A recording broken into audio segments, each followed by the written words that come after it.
अस्सलामुअलैकुम दोस्तों, क्या आपको पता है कि एक एवरेज सीईओ साल में कितनी किताबें पढ़ता है? एक एवरेज सीईओ साल के अंदर 50 से 60 किताबें पढ़ता है। इस किताबों को पढ़ने के लिए क्या मकसद है? इस मकसद को जानने के लिए वीडियो को मुकम्मल देखें, चैनल को लाइक करें और सब्सक्राइब करें। दोस्तों, जैसा कि वीडियो के आगाज़ में मैंने जिक्र किया कि एक एवरेज सीईओ साल के अंदर 50 से 60 किताबें पढ़ता है। अब वो 50 से 60 किताबें क्यों पढ़ता है, ये समझना हमारे लिए बहुत ज़रूरी है। दोस्तों, एक महीने में 5 किताबें पढ़ने से या 6 किताबें पढ़ने से एक सीईओ को क्या फ़ायदा होता है?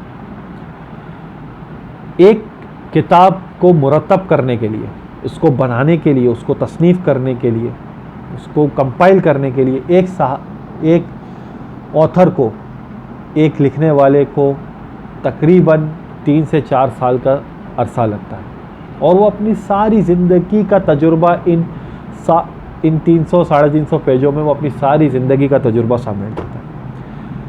दोस्तों, हम किसी इंसान से मिलते हैं तो उससे सीखने के लिए हमारे पास 2 घंटे होते हैं, 3 घंटे होते हैं, उसमें हम उससे कुछ सीख नहीं पाते हैं। लेकिन जब आप उस शख्स की लिखी हुई किताब को पढ़ते हैं तो आपकी उसकी ज़िंदगी का सारा तजुर्बा हासिल हो जाता है। और यही वो तजुर्बा है जो हासिल करने के लिए ये सीईओज़ इतनी किताबें पढ़ते हैं। सीईओज़, चीफ एग्जीक्यूटिव ऑफिसर्स, या जो लोग कंपनियां चला रहे हैं, वो ये किताबें क्यों पढ़ते हैं? बिल गेट्स से CNBC के एक इंटरव्यू में पूछा गया कि आप सालाना कितनी किताबें पढ़ते हो? उसने कहा मैं 50 से 60 किताबें पढ़ता हूँ और मुझे इससे बहुत ज़्यादा मदद मिलती है। और इसने बहुत से लोगों को तलकीन भी की और उसने बोला भी कि सबको किताबें पढ़नी चाहिए। दोस्तों, किताबें हमें फ़ैसला लेने की सलाहियत देती है। आपको पता है पाकिस्तान में एक एवरेज सीईओ की तनख्वाह कितनी है? पाकिस्तान में सीईओज़ की तनख्वाह शुरू होती है 3 लाख रुपए से लेकर 2 करोड़ 60 लाख रुपए तक। ये payscale.com नामी एक वेबसाइट का तज्जिया है और उन्होंने जो मीडियन निकाला है, जो एवरेज सीईओ की सैलरी है पाकिस्तान में, वो है 40 लाख रुपए, 43 लाख रुपए, यानी 4 मिलियन तकरीबन एक सीईओ की एवरेज सैलरी। तो दिमाग में सवाल आता है कि यार ये सीईओ ऐसा करता क्या है? सुबह ऑफिस आता है, गाड़ी का दरवाज़ा भी खुद नहीं खोलता, ऑफिस का दरवाज़ा भी खुद नहीं खोलता, चाय भी इसको हम पिलाते हैं। ये करता क्या है जो उसको दिन के 1 लाख रुपए दिए जाते हैं या 1.5 लाख रुपए दिए जाते हैं एक दिन के? सर, वो दिन का एक फ़ैसला सही करता है, वो दिन का एक दुरुस्त फैसला करता है। दिन में एक दुरुस्त फैसला करना बड़ा ज़रूरी है। वो एक दुरुस्त फैसला करने की सलाहियत उसे ये किताबें देती हैं।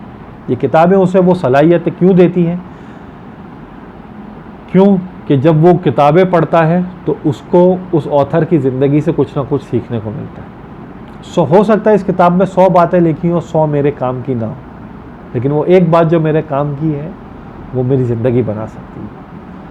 दोस्तों, ये वीडियो देखने में हमारे दिल में ये सवाल तो पैदा होता है कि हम ये वीडियो क्यों देख रहे हैं? हमारा क्या फ़ायदा है भाई? हम तो सेल्समैन हैं, हम तो मार्केटिंग मैनेजर हैं, हम तो सॉफ्टवेयर इंजीनियर हैं, हमें क्या फ़ायदा ये सीईओ की किताब पढ़ने का? जब बनेंगे तब की तब देखेंगे। सर जी, आप जो भी काम कर रहे हैं, आपको जो भी जिम्मेदारी दी गई है, आप एक दुकान में सेल्समैन हैं, आप एक दुकान में मैनेजर हैं, आप अपना बिजनेस ओन करते हैं, आप सॉफ्टवेयर इंजीनियर हैं, आप एक प्यून हैं, सर आप जिस भी शोबे से ताल्लुक़ रखते हैं, जिस भी इदारे से आप ताल्लुक़ रखते हैं, उसमें जो पार्ट, जो आपका डेजिग्नेशन है, आप उस डेजिग्नेशन के चीफ एग्जीक्यूटिव ऑफिसर हैं। उस दायरे में, उस कंपनी के उस हिस्से का फैसला आपने करना है और आपको दिन का वो एक सही फैसला करना है जिसकी ताकत आपको ये बुक रीडिंग की आदत देगी। दोस्तों, मेरा आपसे एक वादा था पिछली वीडियो में कि मैं आपको वो 100 चीज़ें बताऊंगा जो एक कामयाब इंसान की ज़िंदगी के लिए बहुत अहम है और बहुत ज़रूरी है। दोस्तों, निकेल कम्बरलैंड की ये बुक है 100 थिंग्स सक्सेसफुल पीपल डू। इस किताब में इसने वो 100 चीज़ों को लिखा है जो एक कामयाब इंसान की ज़िंदगी का बहुत अहम हिस्सा है और उसकी आदतों में ये शुमार किया जाता है। और इस किताब में साथ साथ उसने ये भी लिखा है कि ये 100 चीज़ें सिराते मुस्तकीम नहीं है आपके लिए। ये फाइनल रास्ता नहीं है। हो सकता है ये 100 चीज़ें पढ़ने के बाद आपको एक और रास्ता मिल जाए जो आपके लिए बेहतर हो सके। तो वीडियोस को देखें, इनकी सीरीज़ को मुकम्मल देखें। हम कोशिश करेंगे कि वीडियोस की सीरीज़ शॉर्ट से शॉर्ट रखी जाए। हर एक या 2 टॉपिक्स को मिला के हम वीडियोस बनाएंगे, और वीडियो को देखते रहिएगा, चैनल को सपोर्ट करते रहिएगा, सब्सक्राइब करिएगा और अपने कमेंट्स में हमें ज़रूर बताइएगा कि आपको हमारी वीडियो कैसी लगी और अगर हम आपकी और इस पर हम क्या बेहतरी ला सकते हैं। आपके कमेंट्स का मुंतज़र, आपका दोस्त अब आपसे इजाज़त चाहता है। अस्सलामु अलैकुम वरहमतुल्लाहि वबरकातुहू।